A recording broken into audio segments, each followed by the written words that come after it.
안녕하세요.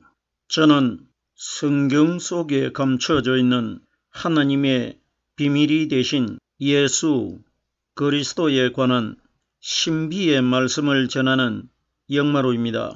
오늘은 구약 성경 미가서 5장 2절 한 구절 말씀 속에 기록되어 있는 베들레헴 에브라다야라는 제목의 말씀을 통하여 성령 하나님께서 우리에게 가르쳐 주시는 말씀의 깨달음의 은혜를 받고자 합니다.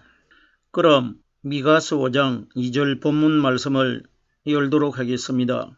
베들레헴 에브라다야, 너는 유다 족속 중에 작을지라도 이스라엘을 다스릴 자가 네게서 내게로 나올 것이라.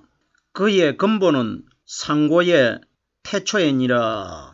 본문에 기록되어 있는 이 말씀은 신약성경 마태복음 2장 6절에도 기록이 되어 있습니다. 신약성경에는 유대 땅 베들레헴아 이렇게 기록되어 있기 때문에 베들레헴이나 에브라다나 같다는 것입니다. 창세기 35장 16절에는 에브라시라고 기록되어 있는데 야곱의 아내 라헬이 임산을 한 장소가 에브라다 베들레헴입니다. 그러면 성경에 기록되어 있는 베들레헴은 반드시 이 땅에 오신 우리 예수님과 연관이 되어야 됩니다. 그러면 구약시대 때 야곱의 아내 라헬이라는 여자가 베들레헴 에브라다에서 베냐민을 출산을 한 것은 바로 이 땅에 오신 예수 그리스도를 마리아라는 처녀가 베들레헴에서 출산을 시킬 것이라 이것이 기록되어 있는 겁니다. 성경 전체는 라헬이 중요하고 야곱이 중요하고 베냐민이 중요해서 기록이 되어 있는 것이 아니고 예수님께서 이 땅에 오셔가지고 누가복음 24장 27절 말씀에 보면은 모든 성경에 쓴 바 자기에 관하여 자세하게 설명하시더라 이렇게 말씀을 하시는데, 모든 성경이라는 것은 신구약 성경 전체를 가리키는데 신구약 성경 전체 속에는 예수님이 이 말씀을 하신 때가 무덤 속에서 성령 기름 부음을 받고 거듭나셨을 때 하신 말씀이시기 때문에, 그러면은 모든 성경에 기록되어 있는 성경의 기본적인 주체가 바로 무덤 속에서 성령의 기름 부음을 받고 거듭나신 성령 그리스도, 즉 말해서 하나님 자신에 관하여 기록이 되어 있기 때문에 우리들이 성경을 하나님 말씀이라고 하는 겁니다. 베들레헴 에브라다야, 그러면은 하나님께서 베들레헴 에브라다야 이렇게 부르는 것은 베들레헴에서 태어나실 마리아의 아들이 되신 예수님을 상징적으로 우리에게 말씀해 주시고 있는 것입니다. 그러면은 베들레헴도 땅 이름이고 에브라다도 땅 이름인데, 그러면은 하나님께서 땅을 부르겠습니까? 베들레헴 에브라다야 똑같은 지역인데 하나님께서 사람이 살고 있는 그 땅을 가리켜 베들레헴 에브라다야 이렇게 부르신 것은 흙으로 만들어진 사람이신 예수님을 부르고 있는 겁니다. 성경은 예수님이 기준되어 가지고 기록되어 있지 어떤 지역의 마을을 하나님께서 성경에 왜 기록하시겠습니까? 베들레헴 에브라다야, 장차 처녀 마리아가 나사렛에서 가브리엘 천사를 통해 가지고 잉태를 해 가지고 임산할 때가 되었을 때에 아기가 태어날 즈음에 하나님께서 인구 조사를 하게 해가지고 다윗의 고향인 베들레헴으로 가가지고 마리아가 구약시대 때 라헬이 베냐민을 베들레헴에서 임산을 했기 때문에 신약의 실체가 되신 마리아가 베들레헴을 가가지고 예수 그리스도를 태어나게 했다. 이 원리가 미리 기록되어 있는 것입니다. 성경의 기준과 지체는, 성경의 중심의 주체는 바로 이 땅에 오신 하나님이신 예수 그리스도가 기록되어 있는 것입니다. 본문으로 돌아오겠습니다. 너는 유다 족속 중에 작을지라도 너는 하는 대상은 마리아 태속에서 태어나실 예수님을 가리킵니다. 그러면 예수님께서는 유다 족속을 통해 가지고 다윗의 혈통에서 태어나셨다고 로마서 1장 3절에 기록이 되어 있지 않습니까? 이 아들로 말하면은 육신으로는 다윗의 혈통에서 나셨고, 그러면은 다윗이 유다 지파의 사람 아닙니까? 그러면 너는 유다 족속 중에서 작을지라도 유다 지파에서 태어나신 예수님께서는 마리아의 아들로 어린 아기로 태어납니다. 성경이 가리키는 작다는 대상은 어린 아기로 태어나신 율법의 그림자가 되는 마리아의 아들 대신 예수님을 가리킨 것이고, 큰 것은 어린 아기의 과정을 거치지 않고 3일날 무덤 속에서 33살에 영적인 신령한 하나님의 몸으로 거듭나신 그리스도를 큰 자라고 하고, 그림자가 되는 율법의 예수는 어린 아기라고 하고 작은 자라고 합니다. 그러면 너는 유다 족속 중에 작을지라도 유다 지파에서 태어나신 우리 예수님을 가리킨 것입니다.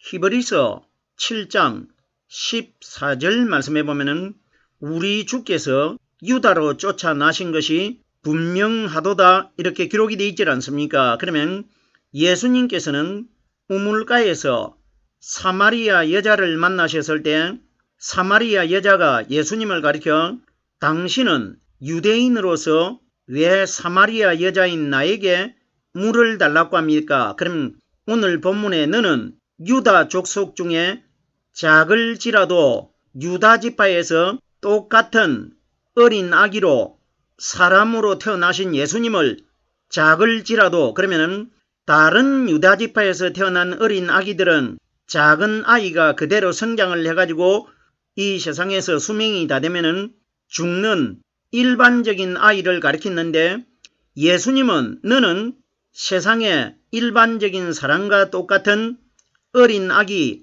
작은 아이로 태어날지라도 너는 다시 33살의 청년으로 영적인 하나님의 몸으로 다시 거듭나게 될 것이라. 이걸 너는 유다 족속 중에 작을지라도 이렇게 기록되어 있는 겁니다. 작은 것은 율법의 예수님이시고 큰 것은 무덤 속에서 어린 아기의 과정을 거치지 않고 33살에 청년으로 거듭나신 그리스도를 가리킨 것입니다. 계속해서 다음 단어를 보겠습니다. 이스라엘을 다스릴 자가, 우리들이 이스라엘을 다스리는 자가 누구라고 생각합니까? 오늘날 거의 일반적으로 사람들이 이스라엘을 다스릴 자를 예수님으로 알고 있지 않습니까? 보세요. 성경에 기록되어 있는 마리아의 아들 대신 예수님은 장차 오순절날 이 땅에 임하실 우리들이 실제로 믿어야 될 대상이 되신 성령 그리스도의 그림자로 이 땅에 오신 것이지, 예수님은 우리가 믿어야 될 실상이 아닙니다. 그러면은 성경이 가리키는 이스라엘을 다스릴 자가 하는데, 이스라엘은 오늘날 이 땅에서 하나님을 믿는 우리 신앙인들 전체를 가르쳐 이스라엘이라고 합니다. 하나님 자신이 바로 이스라엘 아닙니까? 하나님이 왜 이스라엘이 되느냐? 구약 성경에 이스라엘이라는 단어가 어디에서 가장 먼저 등장을 하느냐? 야곱이 야복 강가에서 저녁에 어두울 때 기도를 할 때에 여호와 하나님이 나타나셔가지고 야곱과 씨름을 한 이후에 야곱에게 하나님이 새로운 이름을 지어주는데, 그때의 야곱이 이스라엘로 이름이 바꿔졌지 않습니까? 그러면 야곱은 율법의 예수를 가리킨 것이고, 이스라엘은 복음에 거듭나신 그리스도를 가리킨 것입니다. 그러면 그 야곱이 바로 거듭나신 성령 그리스도, 성령 그리스도는 바로 하나님 아니십니까? 그러면 성경에 기록되어 있는 이스라엘이라는 단어는 하나님 자신을 가리킨 것입니다. 그러면 이스라엘 자손이라고 하고 이스라엘 백성이라고 성경에 많이 기록되어 있는데 마지막 심판 때에 하늘나라에 하나님이 계신 그 영적인 나라에 들어간 사람들을 이스라엘 백성들이라고 하고 이스라엘 자손이라고 합니다. 그러면 이스라엘이 하나님이시기 때문에 하나님의 백성이 되고 하나님의 자손이 될 것이라 이것이 기록된 겁니다. 너는 유다 족속 중에 작을지라도 이스라엘을 다스릴 자가, 그러면 이스라엘은 오늘날 이 땅에서 하나님을 믿는 신앙인들 중에 신앙인들의 마음 안에 오순절날 이 땅에 임하신 이스라엘이신 성령 하나님의 말씀이 우리 마음 안에서 깨달아지고 있는 사람들이 이스라엘이 되는 겁니다. 왜? 말씀이 깨달아지는 사람만 마지막 날 영적으로 이스라엘 나라가 되는 하늘나라로 들어가기 때문에, 그러면 이스라엘을 다스린다는 것은 우리 마음속에 들어오신 오순절날 이 땅에 임하신 성령의 말씀이 우리 마음 안에 들어오셔가지고 말씀으로 우리를 인도하고 우리를 지도하고 다스릴 것이라는 것입니다. 자, 보세요. 창세기 3장 16절 말씀에 보면은 하나님께서 여자인 하와에게 어떤 말씀을 하셨느냐? 너는 남편을 사모하게 되고 남편은 너를 다스릴 것이니라, 이렇게 기록되어 있습니다. 우리들이 냉정하게 판단을 해봅시다. 그러면은 여자는 남자를 사모하는데 남자는 여자를 다스린다고 기록이 되어 있는데 오늘날 우리 시대에 현실적으로 깨달아 봅시다. 오늘날 현재 우리 시대에 여자들이 남자들에게 다스림을 받고 사는 사람 잘 있습니까? 요즘 거의가 여자분들이 남자에게 이기질 않습니까? 그러면 오히려 여자가 남자를 다스리고 있는 시대이지 남자가 여자를 다스리는 시대는 아주 먼 옛날 이야기입니다. 그러면은 현실에 맞지 않는 말씀은 하나님이 성경에 기록하시질 않습니다. 그러면은 오늘날 우리 시대에 남자가 여자를 다스리지 못하는데 성경에는 남편은 너를 다스릴 것이라 이렇게 기록되어 있는데, 그러면 이것을 우리들이 이 땅에 있는 남자와 여자 부부의 이야기로 깨달는 것이 아니라 남자는 오순절날 이 땅에 오신 우리 마음 안에 들어오실 영적인 신랑이 되신 그리스도를 가리킨 것이고, 여자는 오늘날 이 땅에서 성령으로 말씀 깨달은 사람들을 여자라고 하고 아내라고 합니다. 그러면은 너는 남편을 사모한다는 것은 일단 내 마음속에 성령이 들어오시면은 날마다 끊임없이 연속적으로 마음속에서 말씀이 깨달아지면은 이 말씀이 영적으로 나의 남편이 되질 않습니까? 그러면 너는 남편을 사모하고 하는 것은 내 마음속에 남편 대신 성령을 통해 가지고 말씀이 깨달아지는 것을 너는 남편을 사모하는 것이라고 말씀하셨고, 남편은 너를 다스린다는 것은 내 마음 안에 들어오신 성령의 말씀이 나를 말씀으로 인도하고 다스릴 것이라, 이것이 기록된 겁니다. 자, 그럼 보세요. 이스라엘을 다스릴 자가 니게에서 내게로 나올 것이라, 니게에서 하는 대상은 베들레헴에서 육신의 예수님을 출산시키는 마리아를 가리킵니다. 보세요. 이스라엘을 다스릴 자가 마리아의 아들 되신 예수님은 어디까지나 장차 우리 마음 안에 들어오신 유대인의 왕이 되신 성령 하나님이 우리를 다스리기 때문에 눈에 보이는 마리아의 아들은 장차 오실 성령님의 그림자 역할을 하고 있지 않습니까? 그러면 이스라엘을 다스릴 자가 니게에서 내게로 나올 것이라, 니게로 나오는 사람은 베들레헴에서 태어나신 예수님이십니다. 무슨 소린지 깨달아져야 됩니다. 보세요. 여기에 말씀의 기준이 어디에 되어 있습니까? 베들레헴입니다. 그러면은 네게서 내게로 나올 것이라는 것은 너에게서 태어난 예수가 이 세상에서 33년 동안 성장을 하다가 33살이 될 때에 네게서 태어난 예수는 죽을 것이라는 것입니다. 죽어가지고 네게서 태어났던 육신의 예수가 십자가 위에 죽어가지고 무덤 안에 장사가 되는데 예수님이 장사된 그 무덤이 누구냐? 바로 반석이신 하나님이십니다. 아리마대 요셉이 반석에다가 무덤을 파놨지 않습니까? 분명히 아리마대 요셉이 자기가 파놓은 바위 속에 장사했다고 성경에 기록이 되어 있지 않습니까? 그러면 구약 성경에 사무엘 하나 시편에 보면은 여호와는 나의 바위시오 여호와는 나의 반석이시오. 왜 하나님이 이렇게 비유로 말씀하셨느냐? 장차 예수님이 장사되는 그 바위, 반석이 바로 하나님이라는 것입니다. 자, 보십시오. 우리들이 이 원리 잘 깨달아야 되는데 여기에 아주 신비한 비밀이 숨겨져 있는데 십자가 위에서 죄 있는 마리아의 아들로 태어나신 예수님이 죄를 짊어지고 십자가 위에서 운명을 하십니다. 죽습니다. 그러면 죽은 예수님이 어디에 들어가 가지고 살아나시느냐?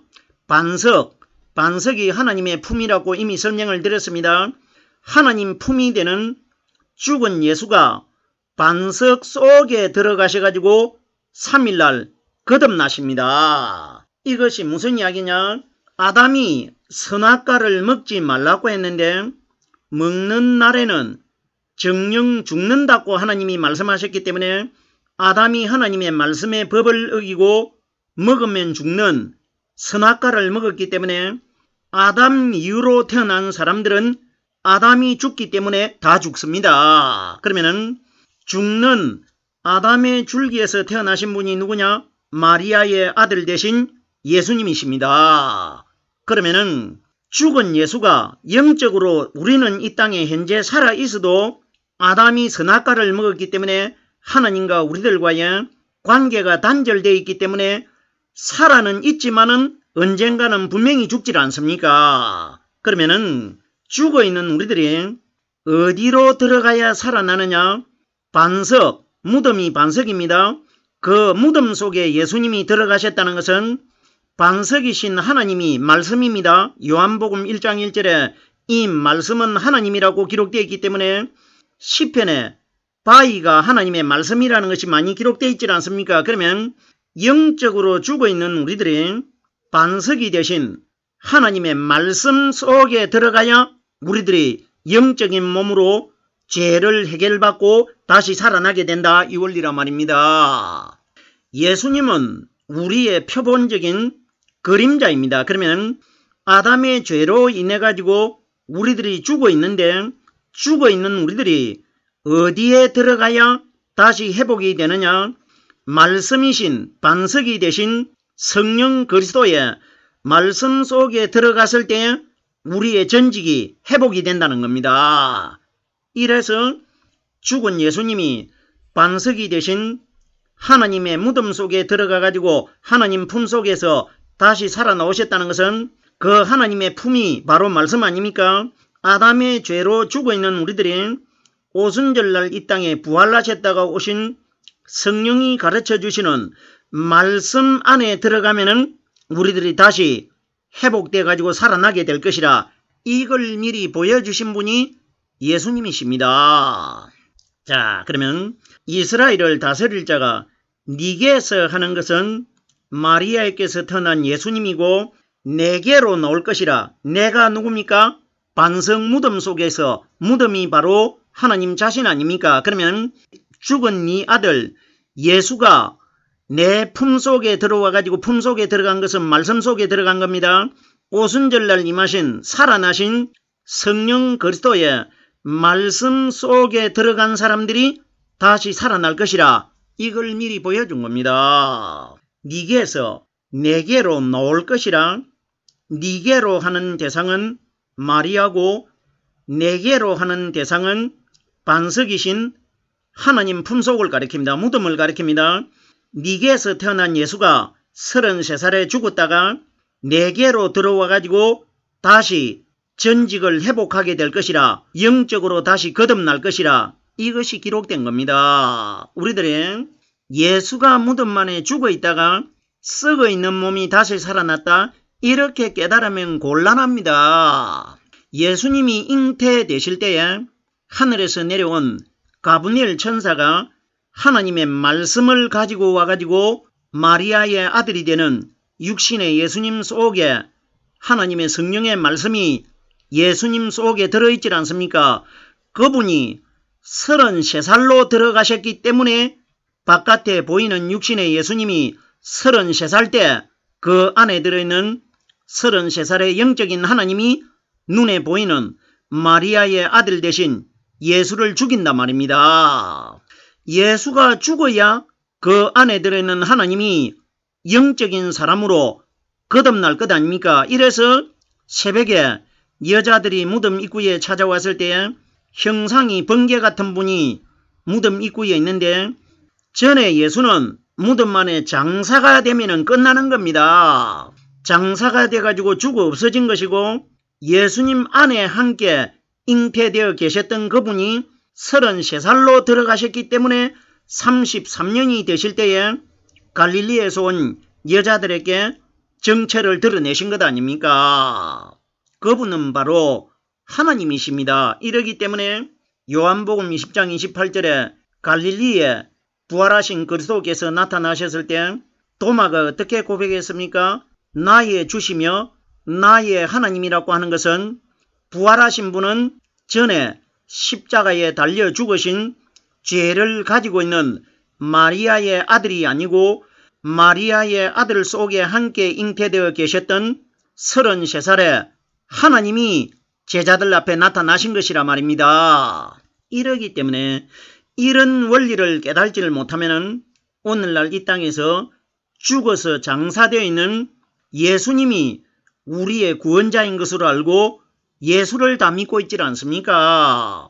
예수님은 결단코 우리의 믿음의 대상이 아니고 우리가 믿어야 될 참 형상이 아니라는 것이 히브리서 10장 1절에 기록되어 있지 않습니까? 율법은 장차 올 좋은 일의 그림자요 참 형상은 아니라 율법의 대명사가 누굽니까?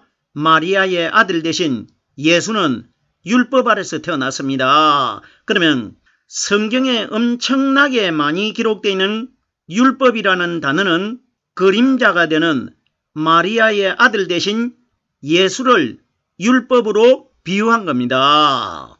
이 말씀이 갈라디아서 4장 4절에 보면은 때가 참에 하나님이 그 아들을 보내사 여자에게서 나게 하시고 율법 아래 나게 하신 것은 정확하게 여자에게서 태어난 마리아의 아들 대신 예수는 율법 아래서 태어났습니다. 이러기 때문에 히브리서 10장 1절에 율법은 예수는 장차 오순절날 오실 성령님의 그림자였지 예수는 우리들이 실제로 믿어야 될 참 형상은 아니라고 기록되어 있습니다.